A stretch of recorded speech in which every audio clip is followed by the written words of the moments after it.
Hello, I'm Pam Carruthers of HealingStars.com. This is the chart. It's the new moon, 20th of July 2020, and it occurs at 1832 British summertime.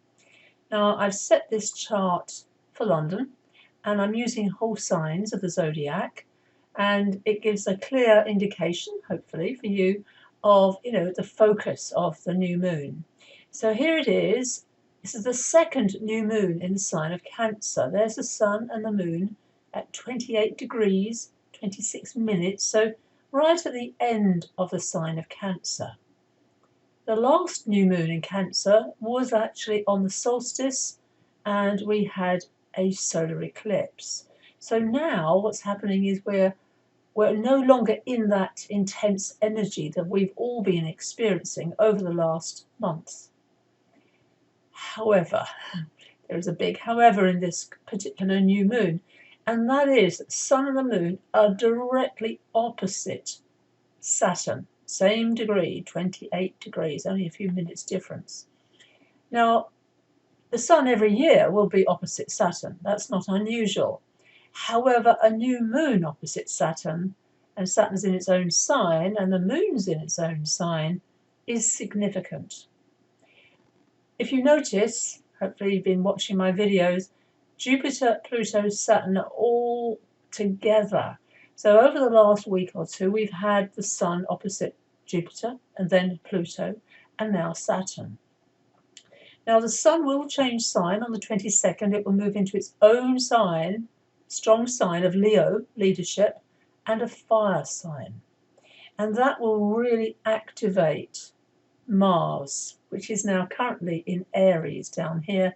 Here it is, and Chiron is retrograde. So Chiron is moving away from Mars. That Chiron is the healer, the wounded healer. Anyhow, back to this new moon. Saturn is all about responsibility. It's about maturity.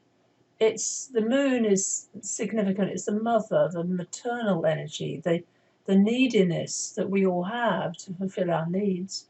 And Saturn is saying, grow up, mature, be responsible for your feelings. It's also known as Lord of Karma.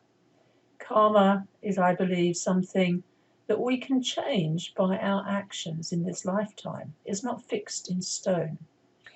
But it's also, Saturn is very much to do with karma and ancestral stuff. So there's a lot on our plates, and a new moon is always the theme for the next month until the next new moon, which will be in the sign of Leo. It's important to know that we have always a fresh start at a new moon. It's a seeding time. It's a time of making your wish list, what you would like to achieve in the next month. And we have got a few days to do that in. It's not just the exact time of the new moon. So that's a good thing to know about. But also to be very careful and considerate about what you would like to seed at this time. Saturn traditionally is the enemy. It's the enemy of the sun and the moon that are known as the lights or the luminaries. And the sun and moon are strong in signs where Saturn is weak. There's a real reason for this. It's not accidental.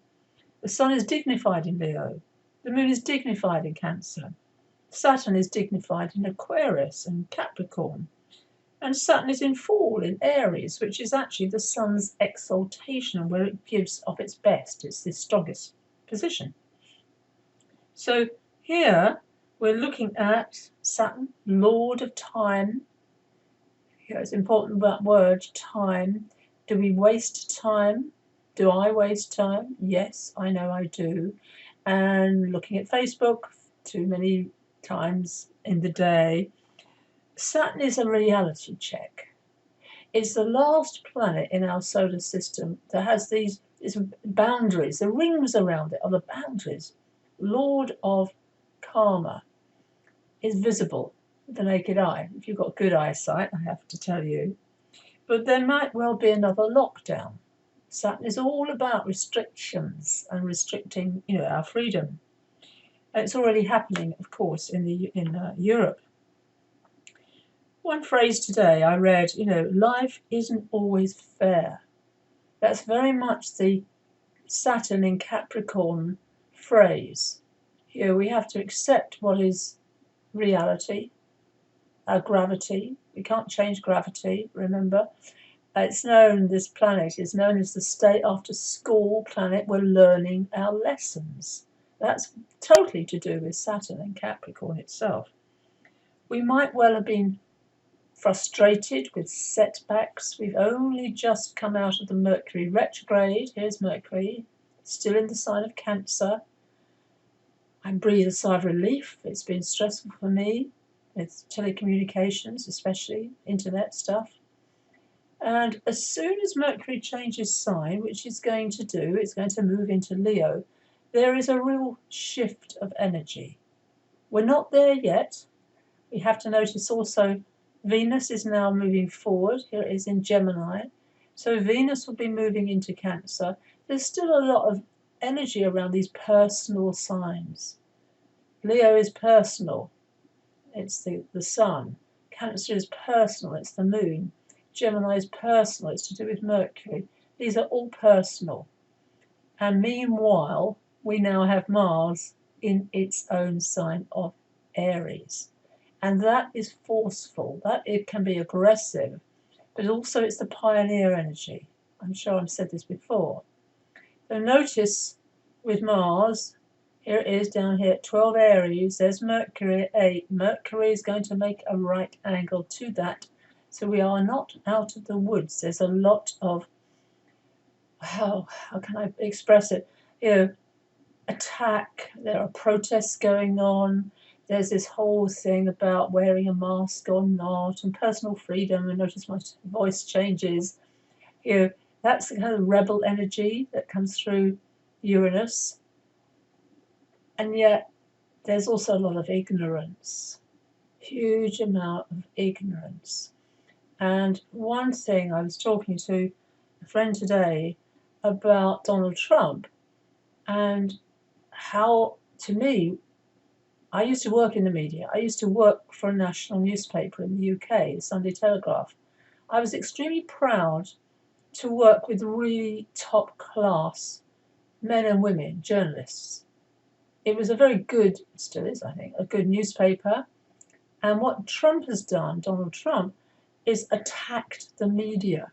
So there's this whole indoctrination, and that's what I believe it is, that everything the media prints is fake news. Who can we trust? To me, that's a big dilemma that is going on this year very, very strongly. What do we trust in? What news do we believe in? Is it all fake news? What about the conspiracy theories? Blah, blah, blah, blah, blah. And those reports, a friend of mine happens to be, has told me that he knows a doctor, blah, blah. It's all hearsay. I think that's the right word, hearsay. So Mars can cut through this. It can. It can actually be a very positive, and it's staying in Aries for a long time until it's going to go retrograde in September. But Jupiter, truth, is tied up very strongly in a weak sign with Pluto, plutocracy, power, and Saturn the same. We're going through a big, big change this year. All of us are. Nothing is ever going to be back to normal. And therefore, it's about recognizing, if you're called, to step up into leadership, to be the spiritual warrior, to be the light bringer. I haven't mentioned Neptune, but that's what Neptune is all about, is being connected to source and holding that energy, that connection within your heart, your body, your soul. And on that note, look forward to this big shift that's going to happen this week with the sun changing into Leo. That is a good shift of energy away from the real emotionality, to use an Americanism, that Cancer is all about. Thank you for watching. I'm Pam Carruthers of HealingStars.com.